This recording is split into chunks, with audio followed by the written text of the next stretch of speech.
Ating simula ng umaga ng mga balitang dapat nating malaman sa 774 Balita Ngayon. 774 Balita Ngayon. 30 minutong pag-uulat ng mga impormasyon at mga pangyayari sa loob at labas ng bansa. 774 Balita Ngayon. Kasama ang buong pwersa ng 774 News Team. 774 Balita Ngayon. Sa himpilang pinagkakatiwalaan sa balita at serbisyo publiko. DWWW 774, your ultimate news and music radio. At ngayon, narito ang inyong mga tagapagbalita. 774 Balita Ngayon.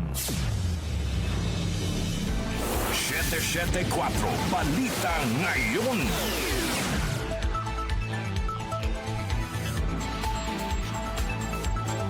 Magandang umaga, Luzon, Visayas at Mindanao. Ngayon po ay araw ng Miyerkules, June 17, 2026. Narito na ang 774 Balita Ngayon.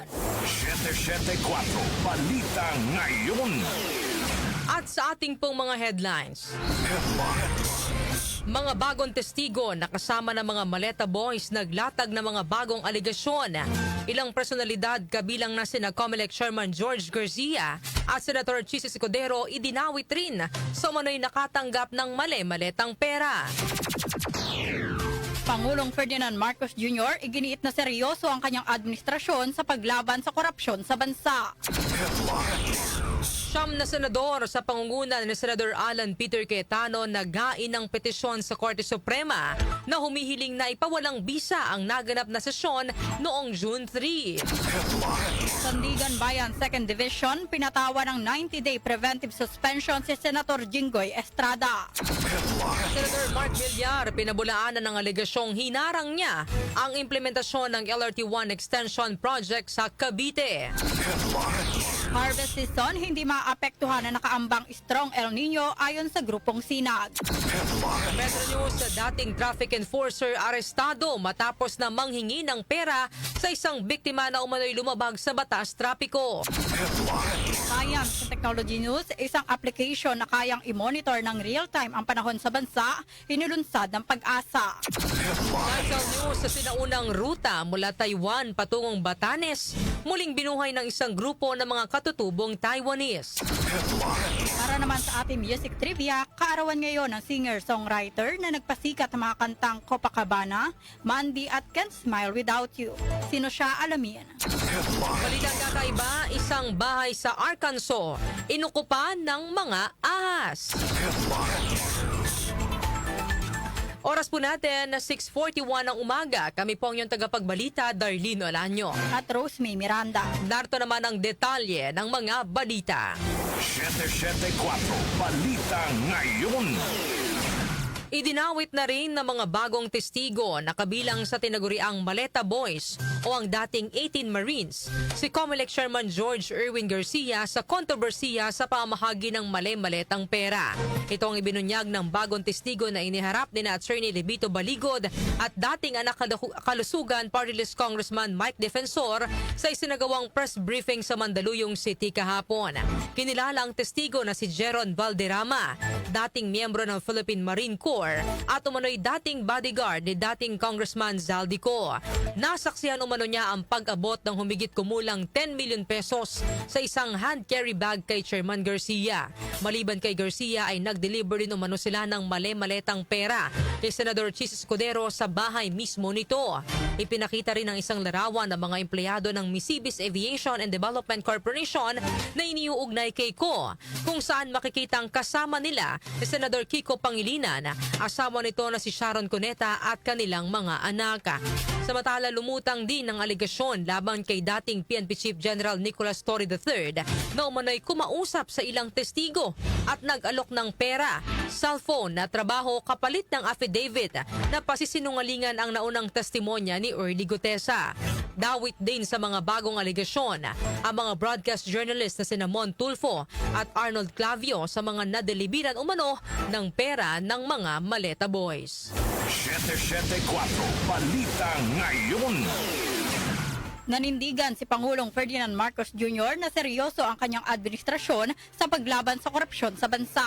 Sa press conference kahapon kasama si German President Frank-Walter Steinmeier sa Malacanang, inihayag ni Pangulong Marcos na ramdam ng bawat institusyon, negosyo at ng pamahalaan ang mapanirang epekto ng korupsyon dahil nababago nito ang pagpapatakbo ng gobyerno. Sinabi pa ng Pangulo na nang dahil sa korupsyon ay nalilimitahan ang mga proyekto at serbisyo na dapat sanay nabibigay sa publiko.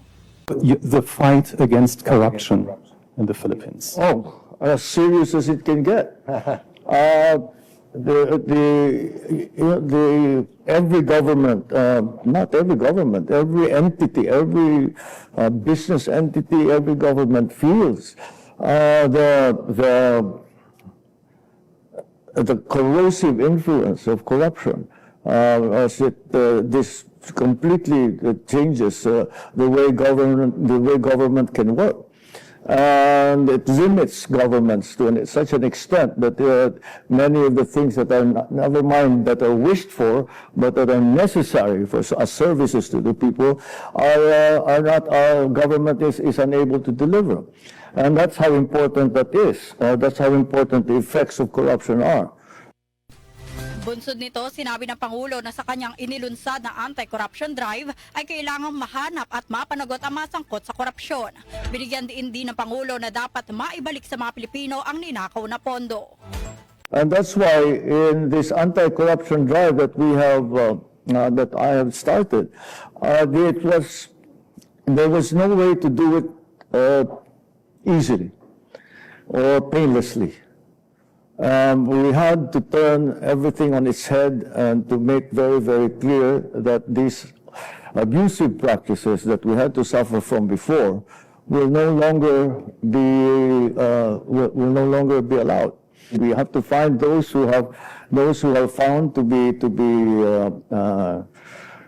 be part of this system of corruption, that they will be punished and that they will provide restitution to the Filipino people, because what they have taken is not my money or your money or a company's money, it's the money from the people. Yan po ang pahayag ni Pangulong Ferdinand Marcos Jr. Samantala, Malacanang pabor sa pagtayong testigo ni Vice President Sara Duterte sa impeachment court.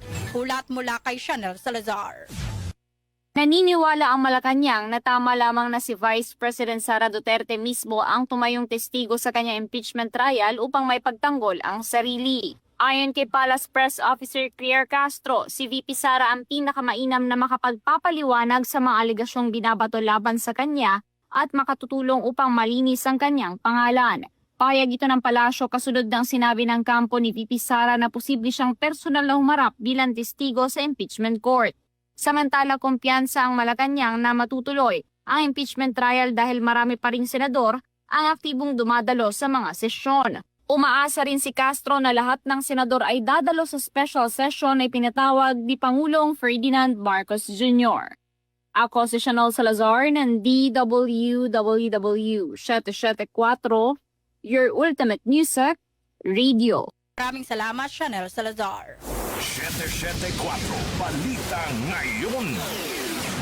Formal lang naghain ng petisyon sa Korte Suprema ang grupo ni Senador Alan Peter Cayetano na humihiling na ideklarang null and void ang Senate session noong June 3, 2026. Sa naturang sesyon, itinalaga si Senador Sherwin Gatchalian bilang acting Senate President at Senate President pro tempore at nagkaroon din ng reorganisasyon sa leadership at chairmanship sa mga komite ng Senado. Sa isinumiting petisyon, umaapela rin ang Cayetano Block sa Korte Suprema na magpalabas ng status quo anti-order upang maibalik sa pwesto ang dati nilang liderato sa Senado habang dinidinig ang kaso. Binigyan din ng mga petitioner na 12 senador lamang ang dumalo sa sesyon noong June 3, kaya hindi umano naabot ang tamang quorum na itinakda ng saligang batas upang maging legal ang pagkapalit ng liderato. Sa naturang petisyon, nakasaad ang mga pangalan ni Senadors Alan Peter Cayetano, Loren Legarda, Pia Cayetano, Jinggoy Estrada, Bongo, Rodante Marcoleta, Amy Marcos, Robin Padilla, Camille Villar at dating Senate Secretary Jose Luis Montales bilang mga petitioners. Hindi naman kasali sa mga petitioner sina Senador Mark Villar at Senador Joel Villanueva.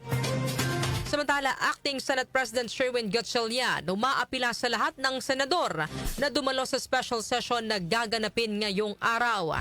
Narito po ang report ni Conde Bataca.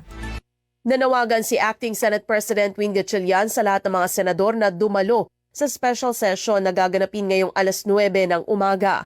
Tinitiyak ni Gatchalian na sisipot sa special session ang 12 senador ng tinaguriang Gatchalian Bloc. Umaasa naman ang senador na makikinig sa panawagan ng kabilang kampo ng Cayetano faction, bagamat hindi niya nakausap ang mga ito. Pagsapit ng alas 11 ng umaga ay sususpindi naman ang sesyon para makapag-convene ng Commission on Appointments kung saan kompletong darating ang lahat ng mga kongresistang kasapi ng CA. Pagkatapos nito ay muling babalik sa plenary session ang mga senador pagsapit ng hapon para talakay naman ang mga panukalang batas na kailangang madaliin.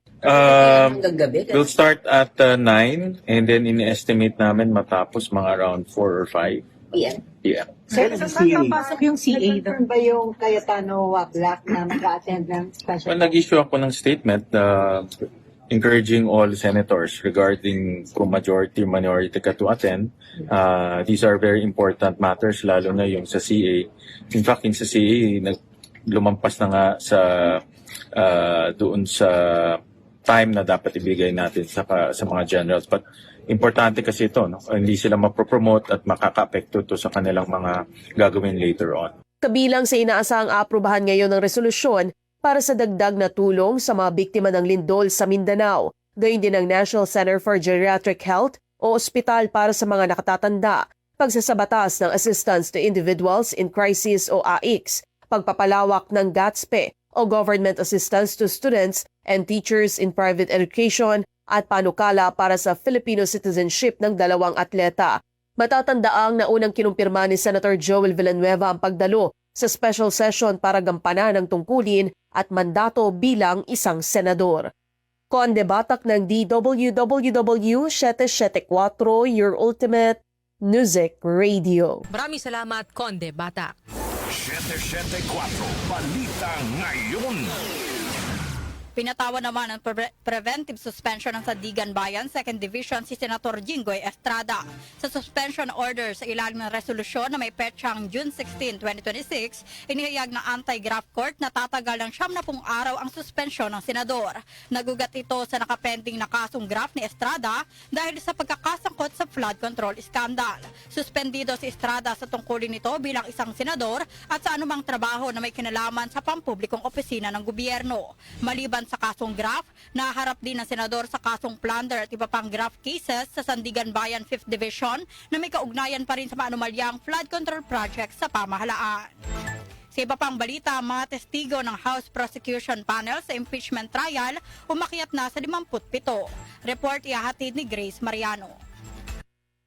Umakyat na sa 57 ang dating halos 30 mga testigong nais ipresenta ng House Prosecution Panel sa impeachment trial ni Vice President Sara Duterte. Ayon kay House Lead Prosecutor at Batangas Representative Jervil Luistro, inilinya na nila lahat ng mga testigo na pwede nilang iharap sa paglilitis.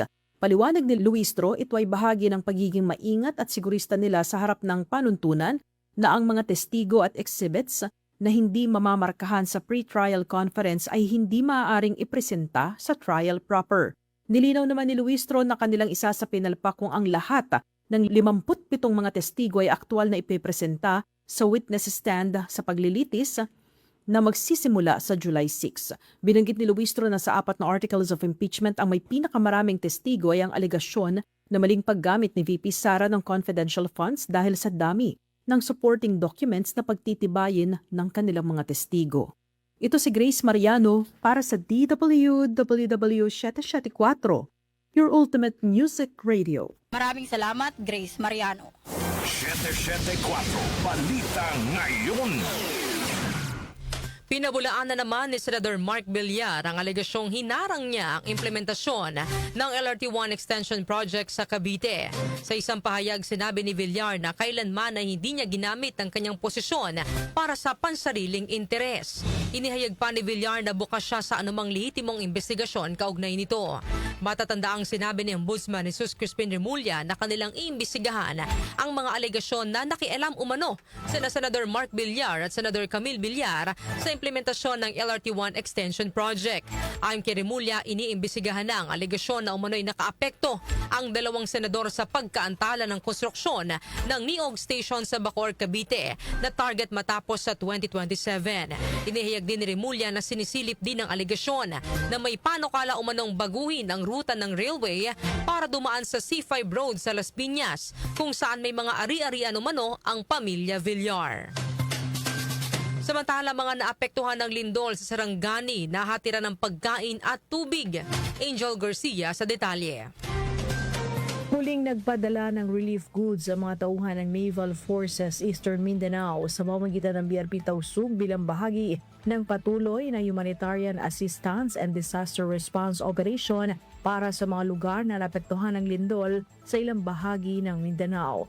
Kabilang sa mga ipinadala ang 2,500 na food packs sa 300 galon ng mineral water na may tig 15 litro na ipinamahagi sa mga residente ng Balut Island, Sarangani, Davao Occidental na nangangailangan ng agarang tulong. Ayon pa sa Philippine Navy, mahalaga ang pagbibigay ng sea lift at logistical support upang mabilis na maihatid ang mga kinakailangang ayuda sa mga apektadong komunidad. Mananatili din sila nakaalalay sa mga operasyon ng Eastern Mindanao Command at nakahandang mag-deploy ng mga tauhan at kagamitan para sa patuloy na relief at recovery efforts sa mga lugar na silalanta ng kalamidad. Angel Garcia ng DWWW 774, your ultimate music radio. Maraming salamat, Angel Garcia. 774 Balita Ngayon. Samantala, positibo ang Samahan ng Industriya ng Agrikultura o SINAG na hindi maapektuhan ang ani ng mga magsasaka na nakaambang pagtama ng strong El Nino sa bansa. Una nang sinabi ng Pag-asa na maaaring maramdaman sa bansa ang strong El Nino sa Oktubre hanggang Disyembre. Sa panayam ng DWWW kay SINAG President Rosendo So, sinabi nitong nagsimula na ang cropping season ngayong Hunyo at inaasahang aanihin na ng mga magsasaka ang kanilang pananim pagsapit na Oktubre o Nobyembre. Dahil dito, naniniwala si So na hindi masyadong makakaapekto sa mga magsasaka ang pagtama ng El Nino at maaari ring mas marami ang maani sa harvest season ngayong taon kumpara sa projection ng pamahalaan at sa naitala noong nakaraang taon. Maganda lang is makakatanim na yung mga magsasaka ngayon ng June and makaharvest ng October. So yung nababanggit na severe na effect ng El Nino, sa tingin naman natin hindi matatamaan itong cropping season ito, no?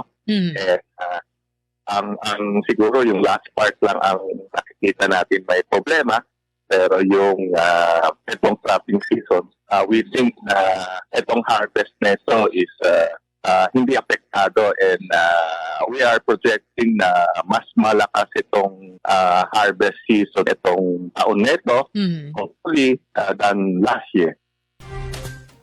Bagaman positibo si So na hindi masyadong iindahin ng mga magsasaka ang El Nino, nananawagan naman siya sa pamahalaan na ibigay on time sa mga magsasaka ang mga kinakailangan suporta gaya ng fertilizer subsidy at mga binhi. 774 Balita Ngayon. Oras po natin, 3 minuto bago alas 7 ng umaga. Kami pa rin po ang iyong tagapagbalita, Darlene Olanyo. At Rosemary Miranda. 774 Balita Ngayon. Metro News. Metro News. Sa ating Metro News, dating traffic enforcer arestado matapos na manghingi ng pera sa isang biktima na umano'y lumabag sa batas trapiko. Detalye po ihatid ni John Bakiran. Nahaharap sa kasong robbery, usurpation of authority at paglabag sa firearms law ang isang dating traffic enforcer matapos umanong magpakilalang pulis at manghingi ng pera mula sa isang biktima sa Quezon City. Ayon sa ulat, nilapitan umano ng suspect ang biktima habang nakahinto ang sasakyan nito sa gilid ng highway. Sinabi umano ng suspect na may paglabag sa trapiko ang biktima at sa halip na idaan sa lehitimong proseso ng pagpapatupad ng batas, nagpakilala umano ang suspect bilang isang pulis at nagpakita pa ng baril habang hinihinga ng pera ang biktima kapalit ng hindi pagsasampa ng kaso. Nang tumanggi ang biktima na magbigay ng pera, sinabi umano ng suspect na magtutungo sila sa himpilan ng pulis. Gayunman, hindi dinala ang biktima sa istasyon kundi sa isang parke na dahilan kung bakit napilitan itong magbigay ng pera. Matapos ang insidente, agad na lumapit ang biktima sa Project 6 Police Station at nagsampa ng reklamo. Kasunod nito, nagsagawa ang mga operatiba ng entrapment operation laban sa suspect at nahuli ito bandang 9:30 ng gabi noong June 15, 2026 sa kahabaan ng Congressional Avenue, Quezon City matapos tanggapin ang marked money mula sa complainant sa itinakdang lugar ng operasyon. Nakumpiska mula sa suspect ang marked money na ginamit sa entrapment operation, isang Glock 17 replica airsoft pistol at isang cellular phone na posibleng may kaugnayan sa insidente. Mahaharap ang suspect sa mga kasong robbery sa ilalim ng Article 293 ng Revised Penal Code, paglabag sa Republic Act No. 10591 at usurpation of authority o paglabag sa Article 177 ng Revised Penal Code. Ako po si Jonah Bakira ng DWWW 774 Ultimate Music Radio. Maraming salamat, Jonah Bakiran. Foreign exchange rates. Foreign exchange rates. Narito ng update sa ating foreign exchange rates. Ang palitan ng piso kontra dolyar ay nasa 60 pesos and 59 centavos, nasa 70 pesos and 24 cents naman ang palitan ng piso kontra euro, habang ang British pound ay nasa 81 pesos and 27 centavos. Ang palitan naman ng piso kontra Saudi Riyal ay nasa 16 pesos and 15 cents, habang ang Japanese yen ay nasa 38 centavos. Lotto results. Lotto results. Update naman tayo sa resulta ng Lotto, iatid sa atin ni Jackie Maestrado Rubio. Ang bahaging ito ay hatid sa inyo ng Philippine Charity Sweepstakes Office. Pagkakaisa para sa hawang gawa. Narito ang recap ng resulta ng bulahan ng Philippine Charity Sweepstakes Office kahapon, June 16, 2026 sa ganap na alas 9 ng gabi. Sa mga nagabang ng Ultra Lotto 658, ang winning number combinations ay 26, 8, 55, 48, 5, at 51. Ulitin ko lamang po ang winning number combinations sa Ultra Lotto 658 ay 26, 8, 55, 48, 5, at 51. Mayroon itong jackpot prize na 128 million pesos. Para naman sa Super Lotto 649, ang winning number combinations ay 28, 20, 36, 33, 2, at 17. Muli ang winning number combinations sa Super Lotto 649 ay 28, 20, 36, 33, 2, at 17. Na may premyo na 30,733,975 pesos and 33 centavos. Sa mga tumaya naman sa Lotto 642, ang lumabas na kombinasyon ay 35, 38, 39, 32, 37, at 16. Muli ang winning number combinations ay 35, 38, 39, 32, 37, at 16 na may 30,572,565 pesos and 16 centavos na jackpot prize. Yan ang naging recap ng resulta ng bulahan ng Philippine Charity Sweepstakes Office kahapon, June 16, 2026, ng alas 9 ng gabi. Para sa 9 p.m. jackpot estimates, Mega Lotto 645 ay 65 billion pesos, habang sa Grand Lotto 655 ay 45 million pesos. Ang bahaging ito ay hatid sa inyo ng Philippine Charity Sweepstakes Office. Pagkakaisa para sa hawang gawa. Ako po sa Jackie Maestrado Rubio ng DWWW 774, your ultimate music radio. Maraming salamat, Jackie Maestrado Rubio. Science and Technology. Science and Technology. Para naman sa ating SciTech, opisyal ng inulunsad ng Pag-asa ang pinakabago nitong mobile application na layong maghatid ng mas mabilis at real-time na ulat panahon sa publiko. Ang bagong digital platform na tinawag na Pag-asa National Hydro-Meteorological Observing Network o Panahon App ay inilunsad kasabay ng pagdiriwang ng taunang Typhoon and Flood Awareness Week na may temang Bagyo, Baha, Maghanda Tayo mula ika-14 hanggang ika-20 ngayong Hunyo. Ayon sa Pag-asa, sa pamamagitan pamamagitan ng app na ito ay direktang makatatanggap ang mga user ng mga abiso at babala sa kanilang mga mobile device, kabilang dito ang mga tropical cyclone bulletin, thunderstorm at heavy rainfall warnings, gayon din ang mga flood advisory. Ibinida rin ng State Weather Bureau ang 4 na mahalagang feature ng Panahon app na makatutulong sa publiko. Nakabilang dito ang location kung saan maaaring hanapin ng mga user ang mga tiyak na lungsod o bayan sa Pilipinas, ipin ang kanilang kasalukuyang lokasyon o mag-save ng mga paboritong lugar upang makita ang kasalukuyang temperatura, lagay ng panahon at heat index. Weather Outlook na nagbibigay naman ng oras-oras at araw-araw na weather forecast, gayon din ang 5-day weather outlook para sa mga piling lungsod at mga sikat na tourist spot upang mas madali makapagplano ang publiko. Interactive map na nagpapakita ng color-coded radar data na sumusubaybay sa dami ng ulan sa bawat oras. Mayroon din itong slider sa ibaba upang makita ang galaw ng ulan sa mga susunod na araw, pati na ang satellite images at ang notification alerts kung saan sa tulong ng push notifications ay makatatanggap ng agarang babala ang mga user batay sa kanilang kasalukuyang lokasyon tuwing may paparating na masamang panahon. Tiniyak naman ng Pag-asa na ganap na sumusunod sa Data Privacy Act ang pagproseso ng lokasyon at datos ng mga user. Maaari nang i-download ng libre ang Panahon mobile app sa Google Play Store para sa Android at Apple App Store para sa mga gumagamit ng iOS. Lifestyle News. Lifestyle News. Sinaunang ruta mula Taiwan patungong Batanes muling binuhay ng isang grupo ng mga katutubong Taiwanese. Detalye po ihatid ni Mika Fajardo.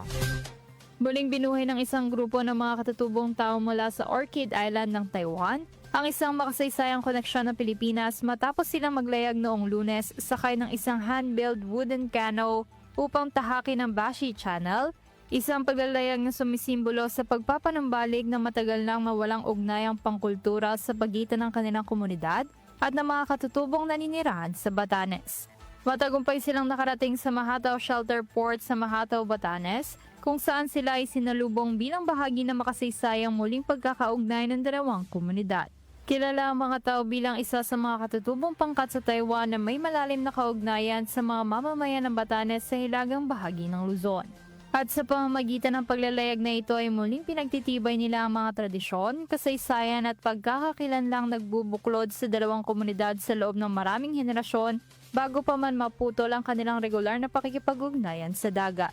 Ang 20-seat canoe na pinangalan ng Ovayan o Golden Friendship ay sama-samang itinayo ng mga manggagawa mula sa 6 na komunidad sa Orchid Island bilang bahagi ng isang proyektong sinusuportahan ng pamahalaan. Inabot ng humigit kumulang 24 na oras ang biyahe ng bangka kung saan 60 katao ang nagpalitan sa pagsasagwan upang matagumpay na marating ang kanilang destinasyon. Ayon naman kay Maraos, chairperson ng Indigenous Peoples Cultural Foundation ng Taiwan, layunin na makasaysayang paglalayag na ito na muling buksan ng isang sinaunang rutang pandagat na minsang nagsilbing tulay ng pakikipagkalakalan, pakikipagkaibigan at pagpapalitan ng kultura sa pagitan ng mga komunidad sa magkabilang panig ng dagat. Ang mga tao ay isa sa mas maliit na katutubong grupo sa Taiwan na may populasyon na humigit kumulang 5,000 lamang, ngunit kilala ang Orchid Island bilang isang sikat na tourist destination sa Taiwan. Ako po si Mika Fajardo ng DWWW 774, your ultimate music radio. Maraming salamat, Mika Fajardo. Music Trivia. Music Trivia.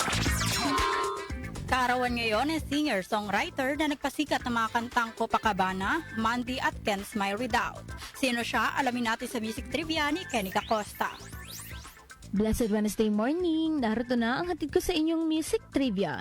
Ngayong petsa na ito, June 17, taong 1943, isinilang sa Brooklyn, New York, ang singer-songwriter na si Barry Manilow. Si Manilow ang nagpasikat ng mga kantang Copacabana, Mandy at Can't Smile Without You. Bago siya pumasok sa kanilang music school na Juilliard School sa New York City, ay nagsusulat na si Manilow ng mga kanta para sa telebisyon at advertising. Noong 1970s, nadinig ang boses si Manilow na kumakanta ng You Deserve a Break Today para sa ads ng isang kilalang American fast food company. Nakuha niya ang kanyang big break makaraang makipag-team up kay Beth Midler para sa isang nightclub act. Matapos ito ay nagsunod-sunod na ang kanyang mga solo hits gaya ng Mandy noong 1974, I Write the Song noong 1975 at Can't Smile Without You 1978. Si Barry Manilow ay nakapag-record ng 51 top 40 singles sa Adult Contemporary chart. kabilang ang 13 number 1 hit, 28 kanta na pumasok sa top 10 at 36 na umabot naman sa top 20. Nakapag-release din si Manilo ng 13 platinum at 6 na multi-platinum albums. At yan, hatid ko sa inyong music trivia. Ako po si Kenny Acosta ng DWWW 774, your ultimate music radio. Maraming salamat, Kenny Acosta. Balitang kakaiba. Sa atin naman pong balitang kakaiba, isang real estate agent sa Arkansas ang nakatakda ng ipakita sa kanyang mga potential buyer ang ibinibenta niyang bahay.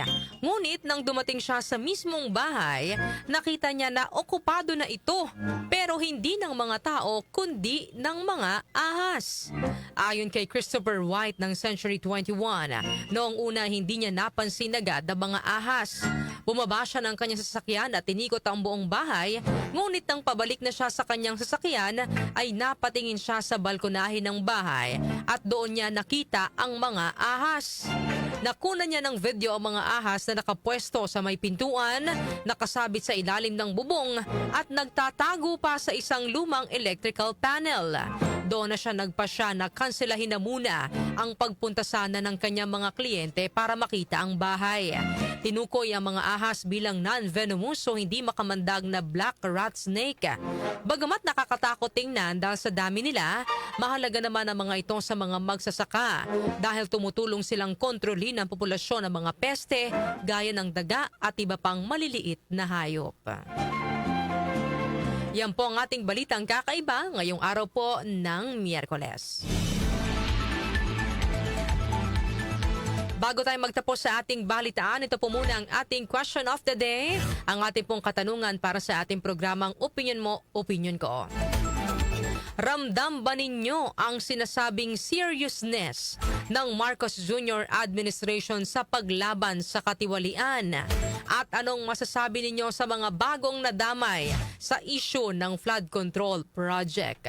Ulitin ko po mga kanyusik, ramdam ba ninyo ang sinasabing seriousness ng Marcos Jr. administration sa paglaban sa katiwalian? At ano pong masasabi ninyo sa mga bagong nadamay sa issue ng flood control project? Para po sa inyong mga opinyon, ito po ang ating text line 0929-321-8738. Ulitin ko po ang 0929-321-8738. At maaari din po kayong mag-comment sa ating pong Facebook Live at sa ating YouTube channel. Inyo pong narinig ang mga may init na balita ngayong araw po ng Miyerkules, June 17, 2026.